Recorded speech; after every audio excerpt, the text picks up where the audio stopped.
In 1964, the country Japan was chosen to host the Olympic Games, and Seiko was nominated as the official timer for the event. Seiko was in charge of making the official watch for this international sporting event, so they supplied more than 1,200 units of various types of stopwatches for the Olympic timers. Now, to commemorate the event, Seiko also issued a commercial version of its wristwatch, which had a monopusher system. The 1964 Seiko Crown Chronograph 45899. A very simple but beautiful one-push chronograph which featured a unique and extremely legible dial with a thin black bezel combination. Now fast forward to the year 2020 and Seiko has released a faithful reproduction of that iconic watch. A watch that pays homage to a time where the 1960s style combined with practicality meant something. I have here the limited edition Seiko 55-year anniversary release of the 1964 Tokyo Olympics Crown Chronograph. Stick around and let's see how faithful to the original this reproduction really is.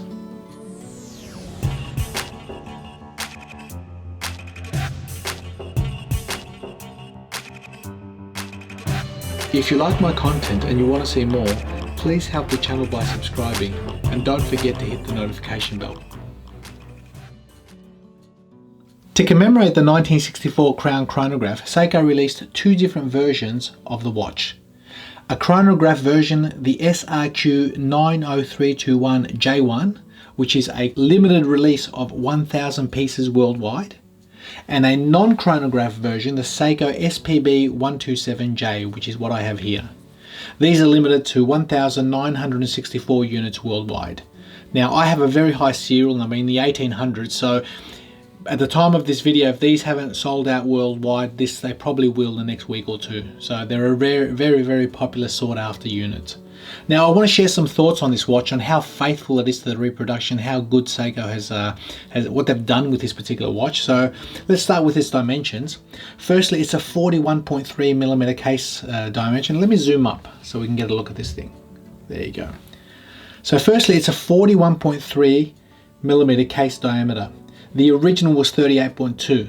Now if you look at this, it's 41.3 edge to edge here. However, the case itself is slightly recessed backwards. The bezel sticks out. Like the original, the bezel sticks out, just overhangs slightly. So the case, I measured the case diameter at about 40mm. So it's not too bad.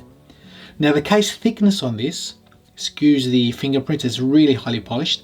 The case thickness on this is 11.3mm. Now the original was 11.2, so that's really impressive. They've kept this really thin, really nice and thin, so wearability, it's fantastic. The lug to lug distance is 48.3 and the lug width is 20mm. Now the watch features a 6R35 movement with a 70-hour power reserve. It has a sapphire anti-reflective crystal on this with an anti-reflective coating underneath, and it's really nice. It's doing a great job.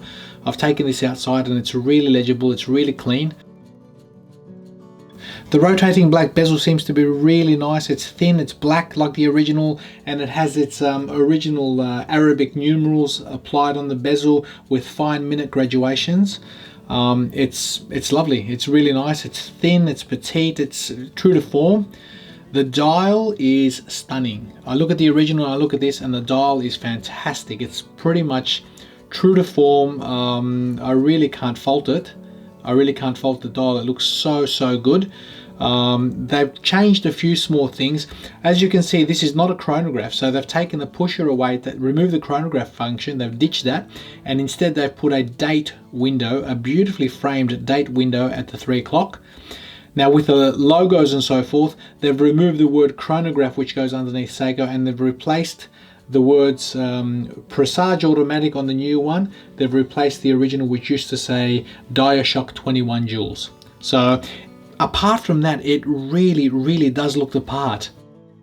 Now I'll look at the chronograph version of this, the SRX069 and look, they released it in December last year.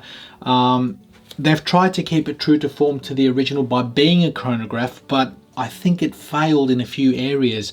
I compare that particular watch to the visual appeal or the look of the original, and it just doesn't seem to look the same. It's relatively similar, obviously the styling and the bezel and the color of the dial and all the rest, but you know, by putting a panda dial on it, and you know, adding the chronograph stop and start on each side, it's a much bigger watch. You know, the SIQ is a 42.3 millimeter watch case diameter as compared to a 38 original, 38.2. It's a 15.3 millimeter thickness, so that's huge.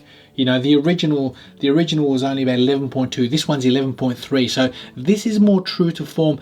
Aesthetically, if you look at the watch, it's stunning. It's really close to the original. Whereas the chronograph release was, to me, it's lovely, it's stunning. I think it's a big, bulky, thick watch, and I like thin watches. I like watches that, you know, if you're going to reproduce something from a period, a time, you know, in the 60s, the 70s, try to get it as true to form. Try to get as close as you can. I mean, honestly, there's no reason why they couldn't have gone 38.2 millimeters on this. However, I like this. I like the dimensions of this, and I think it sits nice on the wrist. I'll give you a wrist shot just to show you guys what it looks like. There you go. So I've got a 7-inch wrist, and it sits beautiful. It's really nice. It sits flat because of its 11.3 millimeter case size. It's really flat. This is not the strap that comes on, by the way, guys. This is an aftermarket Seiko that I just had lying around. I just put it on. I'm going to probably order myself a nice black, you know, sort of a more vintage style strap shortly. But I just had this lying around, so I put it on. I prefer it to this style of watch over the actual stainless steel bracelet. So the bracelet itself is stunning, though. It is lovely. I think they've done a really nice job for comfort. As you can see, it's slightly chamfered, different sort of a beveled edge, you know, on the mechanism, so it's not too bad. It only has 2 adjustments, so that's a bit of a letdown. But like I said, for me, you know, I'm not interested in using the actual bracelet. I'd rather get it on the strap, you know, more of a vintage feel. But it sits really nice. It sits beautiful on my 7-inch wrist, so I'm really impressed with that. Now, what led me to this particular watch, what led me to this particular version, was the original. I liked the original. In fact, I was on a watch forum several years ago, and I saw the watch for sale, the original Crown Chronograph, and I thought, wow, what a stunning looking piece. But very expensive. Very expensive, you know, $3,000, $4,000, $5,000 for a vintage watch that some of these weren't in really good nick, you know, they weren't in good condition, so I didn't get one. And now that Seiko's released this is as close a reproduction. I mean, it's almost, you know, it's almost true to the original. It's so nice, and I like the vintage feel of it. It's got a nice 1960s sort of a feel. You know, it's legible. It's the dial. I think the champagne color is perfect. I think they've nailed it. The hands, the lume, you know, the markers, the way they're placed, everything. It's just really nice. It's just a pleasure to hold and to use. So look, I'm really impressed with this. This is my first impression, guys. You know, I think that it's faithful to the original design. I know it's not a chronograph, but you know what? I'd rather sacrifice the chronograph on an automatic, give me a date function, and maintain its thin, you know, thin profile, its beautiful looks and all the rest. I like it. I really like it. So look, if you haven't already seen them, like I said, they're limited to 1,964 units worldwide. I just managed to get this as soon as I purchased this. I got it from Starbuy. As soon as I pressed the add to the cart and purchased it, it basically sold out. So I don't know whether there's any more available. I can't promise anything. Have a look online worldwide. Like I said, they retail at $850 US. Whereas the SIQ, the chronograph version of this, which was released in December, that retails at $3,700 US and limited to 1,000 pieces. That's huge. That's a huge difference. You know, $850 US to $3,700. It's a no-brainer for me.